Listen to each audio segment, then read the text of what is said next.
That 70's show star and longtime member of the Church of Scientology, Danny Masterson, you probably heard his name, sentenced last week to 30 years to life in prison for drugging and raping 2 women 20 years ago. The judge was not hearing any of the mitigation arguments, any of the arguments the judge could have sentenced 15 to life, did 30 because of aggravating circumstances. But now it also comes to what was going on behind the scenes, okay? Co-stars Ashton Kutcher and Mila Kunis spent all weekend fighting massive backlash. Why? They sent letters of support for Danny Masterson to the judge about his character. They became public. They're now apologizing. Interesting, right? The victims, all of whom were Scientologists or former, say the church tried to silence them with harassment and threats. The church denies these accusations. We have 2 guests with insight not only into the church, but to Masterson himself. The host of the Growing Up in Scientology YouTube channel, Aaron Smith-Levin. He knows the 3 victims well, speaks to them daily. And Danny Masterson's former stepfather, who himself was a fixer for Scientology, Joe Reish. It's good to have both of you. Thank you very much. Before we continue, Aaron, with the victims. Let me just say that I found this so very interesting, right? And I kind of wanted to wait until more details came out about the case. Of course, we know that these accusations came across back in 2021 or 2020. I'm not entirely. I can't remember exactly, but it's been a couple years, is what I'm saying, since this news and since these accusations came out, right? And we all know how litigation is. A lot of times it takes several months and years for certain things to get resolved, especially depending on the case. And when you have a high-profile situation where there's a defendant like Danny Masterson involved, then of course it's going to be a lot of litigation involved and a lot more difficult to navigate through for the court system.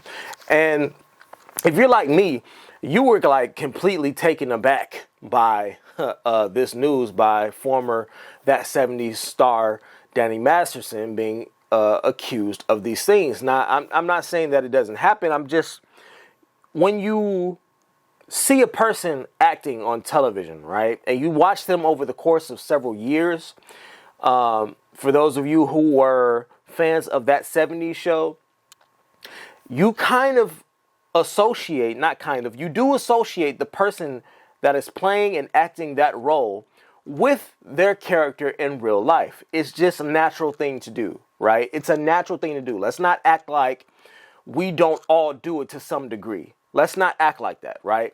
We absolutely associate the character that someone portrays on television or in the media or on a show with their character in real life. It's a natural thing to do. Now, when these accusations came out, everybody was surprised, like, well, damn, because Danny Masterson played the character of Hyde on That 70's show. Cool, calm, collected, right? Just a real cool guy, cool friend, the cool friend to have on the show. And that's pretty much how you thought of him in real life. Reserved, in control most of the time.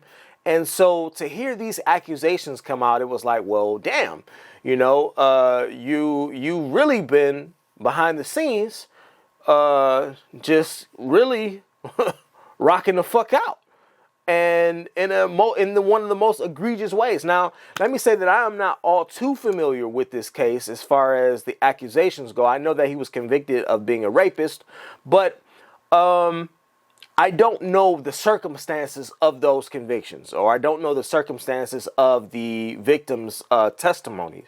So I'm not exactly and entirely sure what they were saying he did. I do know that the accusations are somewhat akin to the Bill Cosby episode that we saw play out in front of the media world, right? Where it was a situation where they're saying that they were drugged, and as a result of being drugged, that is how Danny Masterson was able to step in and take advantage of these women. And all three of these women, from my understanding, are women from the Church of Scientology, which that in itself is a whole other thing, right?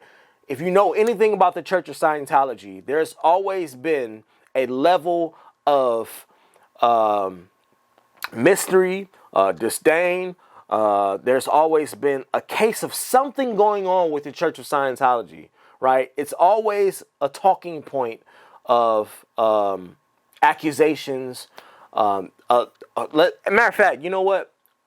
Let's pull it up right now.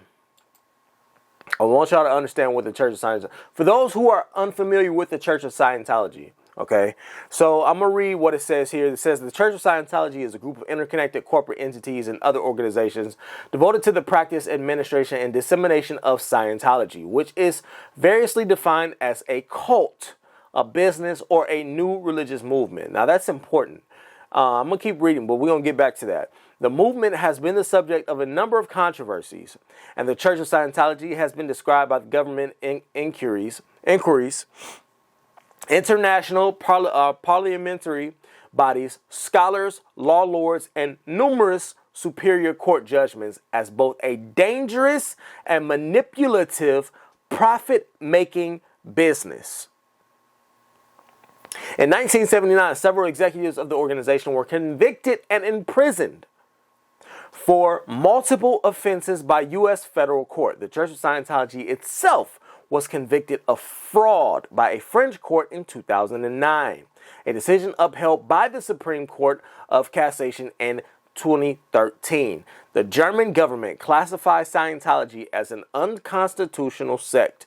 In France, it has been classified as a dangerous cult. In some countries, it has attained legal recognition as a religion. So that in itself, just me reading that, right, says that there is so much controversy surrounding the Church of Scientology, right? They're wrapped up in numerous accusations, multiple offenses, and they're basically saying that, listen, this is a business that operates as a cult.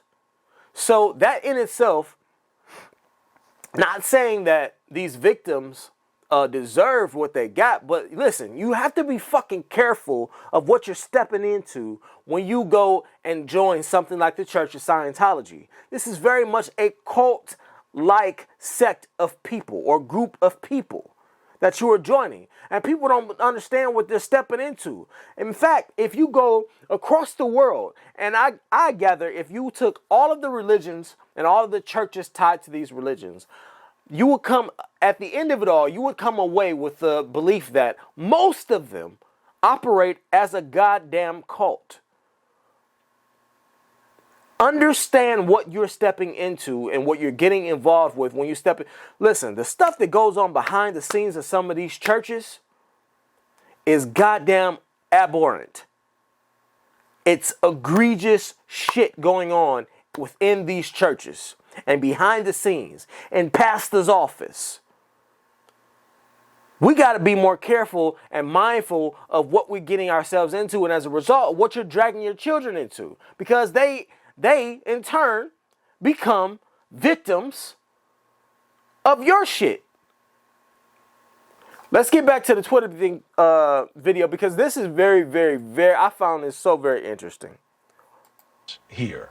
And how do they feel about the sentence? How do they feel about the disposition towards the church in this matter? Well, I feel a little bad that after everything the victims have gone through and after this victory, they still have to have people speaking for them. I know that Jane Doe 2 and 3 would love to speak for themselves if given the opportunity. I don't know if I was that if I was convicted, or not convicted even, because I think this is before he was convicted, this video. But I don't know that if I was being dragged to court and being dragged into litigation and accused of sexually assaulting 3 different women, that I would be walking in with a smile or smirk on my face. This is not a happy time. I understand they're trying to save face or show face in the face of something that is so damaging and to their careers and destroying their families. I understand they're trying to show face, but in the moment, I do not think that I would be walking into court with a smile on my face, because this is absolutely life-changing. His career has already been over, right? He got kicked off of the show that he was doing with Ashton Kutcher, and he is done. Danny Masterson is absolutely done. And I don't know what to make of this case, honestly.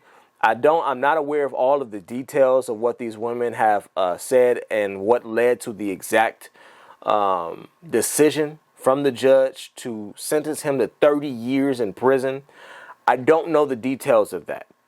Knowing now that he's involved, he was a member of the Church of Scientology, and so are these women, I'm just kind of still like, I don't know. I don't know. And we've seen all too often where people have been convicted or found guilty of something, and then later it came out that that was not entirely just.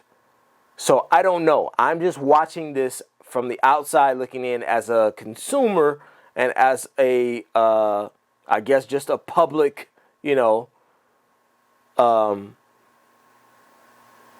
watcher of media and consumer of media like you all are. I'm just here just kind of in shock and in awe watching this all play out.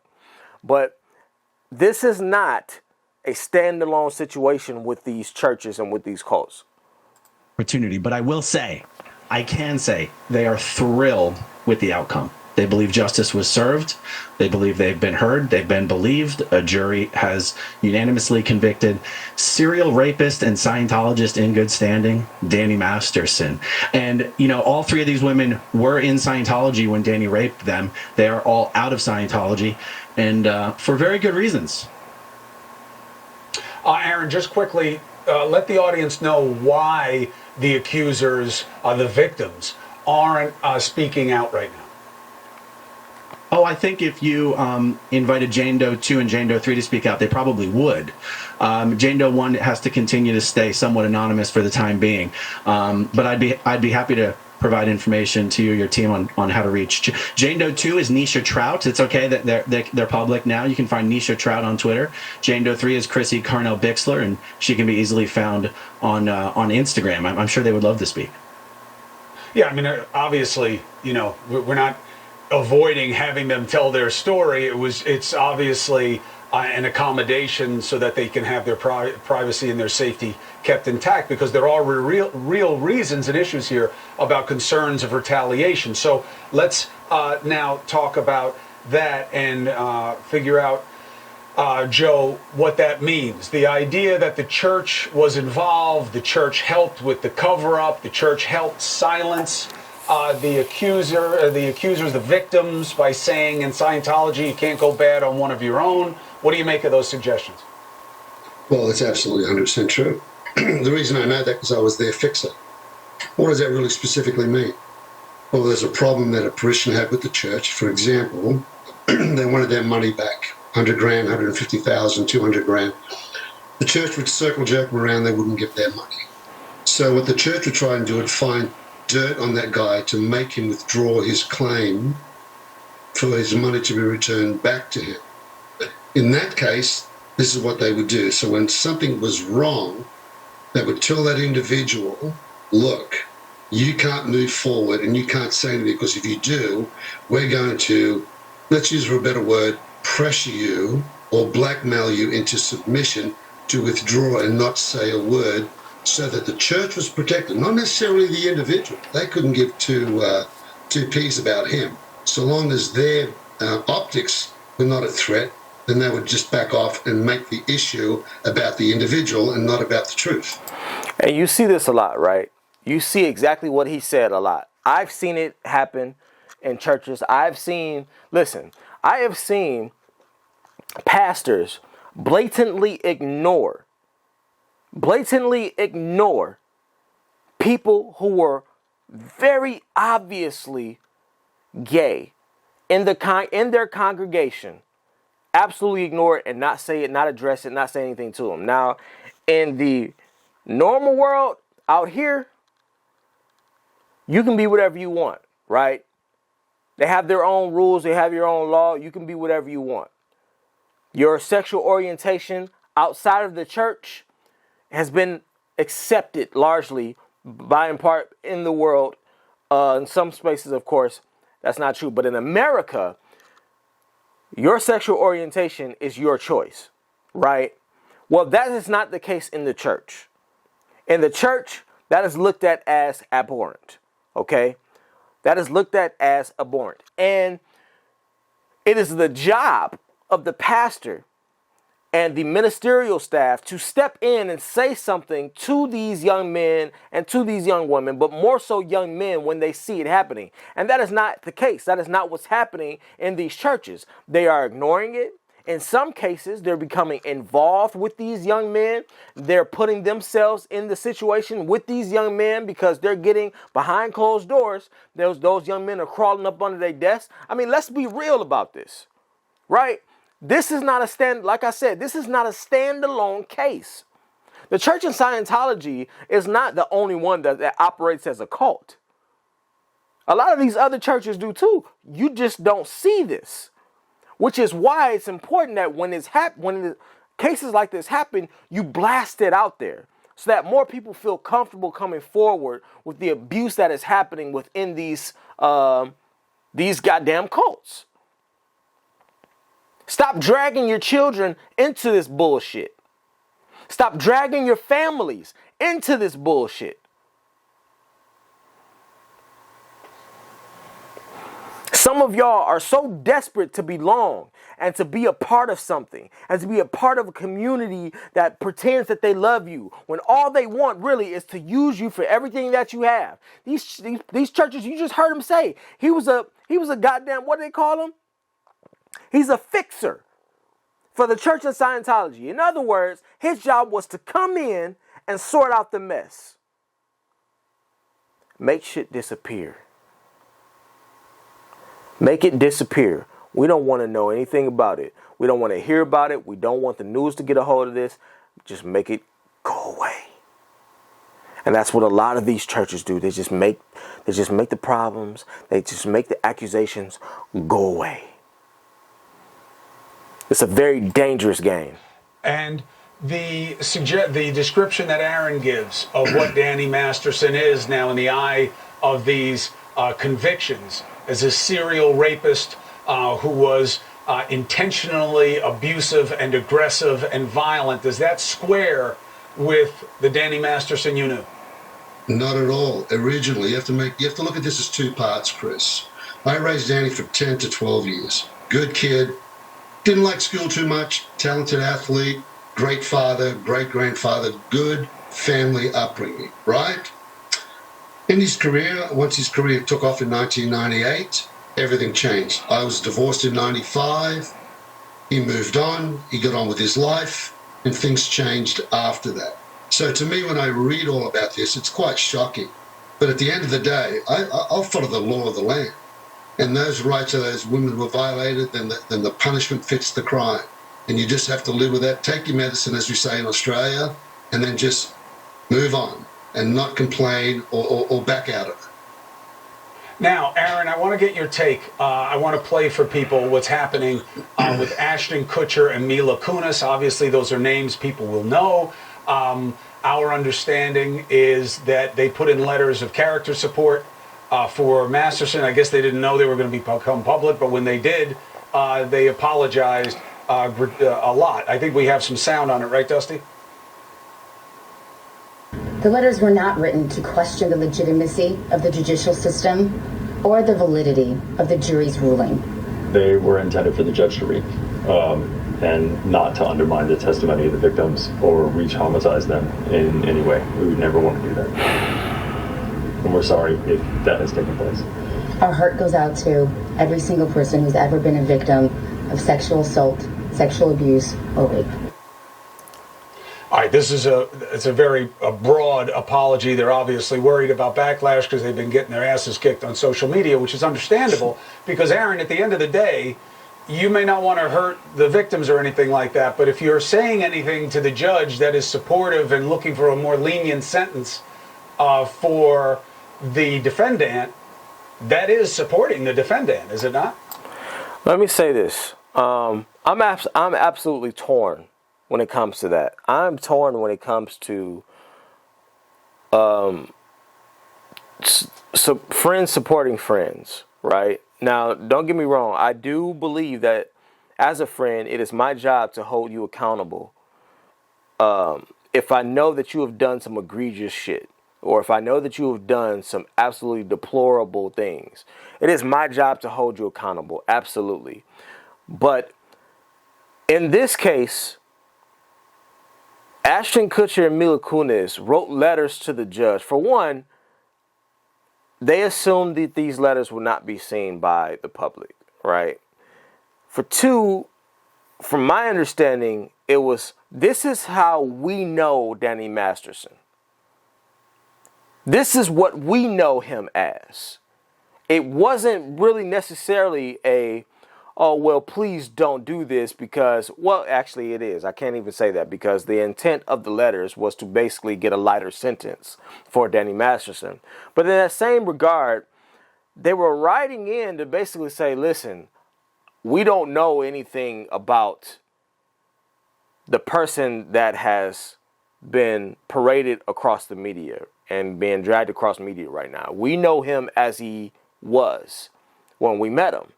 And I'm torn because if that really is the case, right? If that really is the case, I would expect my friends to step in for me. I would expect my friends to be a voice for me, especially when they're multimillionaire friends who have a wide following and have a wide and broad audience. I would expect them to support me, right? As I think any friend would do. But that comes in a conflict when you have that following and you have that media attention and your paycheck is decided by the fans. Your paycheck is decided by the people who watch your content, the people who support your content. There's a very gray area here. So they've been put, unfortunately, Mila Kunis and Ashton Kutcher they were taken outside and put to the goddamn guillotine because they were between a rock, hard place, right? That's them right there in the middle. Well, sure. And to be honest, it's even a bit worse than that because, I think when Ashton says it was meant for the judge to read, what that really means is we didn't think anybody would see these letters. And if you actually read the letters, it doesn't just say, oh, think of his poor daughter, his daughter, shouldn't grow up without a father for more than 15 years. The letters went so far as to say Danny Masterson is essentially the kindest, gentlest, most gracious person I've ever known. I've never known him to be anything other than a wonderful person. And it's just not true. Ashton's hands are pretty filthy dirty in his complicity with some of the behavior that Danny Masterson's exhibited over the last 30 years. Danny Masterson was one of his closest friends. Ashton Kutcher knows very well the kind of guy that Danny Masterson was. I disagree with that. I mean, if you read the letters... I disagree with that. You can be attached to someone as a friend and be a close friend of someone for several years and not know what they do inside of their personal homes and behind closed doors. That is absolutely the case. You can be connected to someone so personally and still not know what they're doing behind closed. I fundamentally disagree with that. I'm reminded of the Jeffrey Dahmer doc and the Jeffrey Dahmer series, right? When they pulled Jeffrey Dahmer's father into that police interrogation room, and they were asking him about his son, and they were telling him and explaining to him the things that he had done to his victims, right? And they were explaining to him the nature of his own son. He broke down into tears because he could not believe it. He could not believe what he was hearing because that was his son. He had a personal attachment and connection to this boy. He could not believe it. So I don't believe that just because they were friends that he knew what was going on. You don't necessarily know everything that a person is doing behind closed doors. You don't. So I don't agree with that. I don't agree with that at all. I don't agree with that at all. Shocking. Then how do you explain Mila Kunis doing it as well? I think Mila Kunis is someone who herself was abused from a young age. She was 14 years old when she started acting on that show. Danny was 22 or 23. Ashton Kutcher was 19.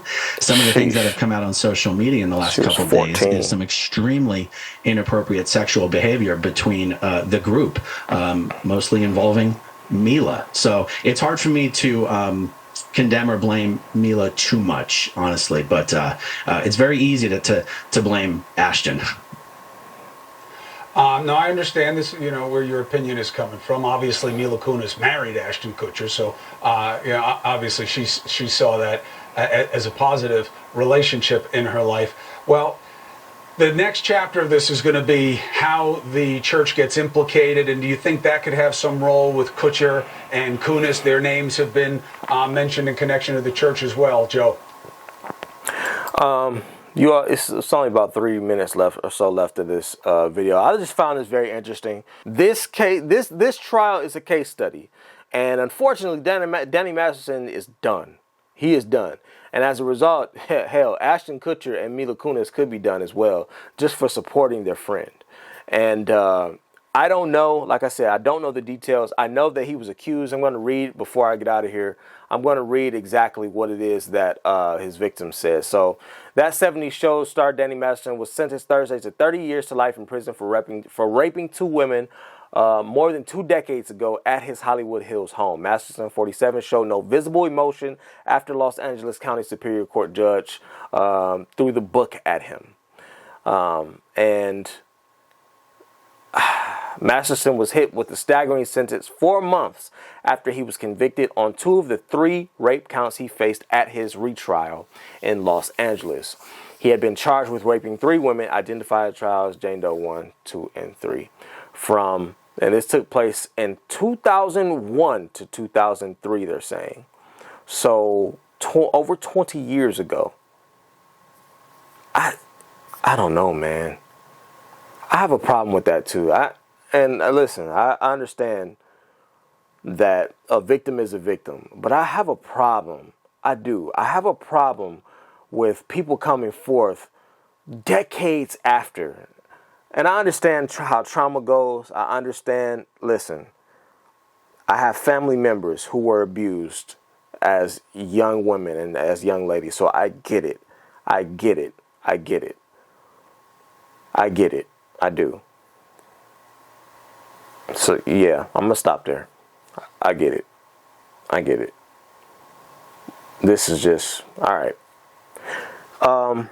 Yeah, that's all I got.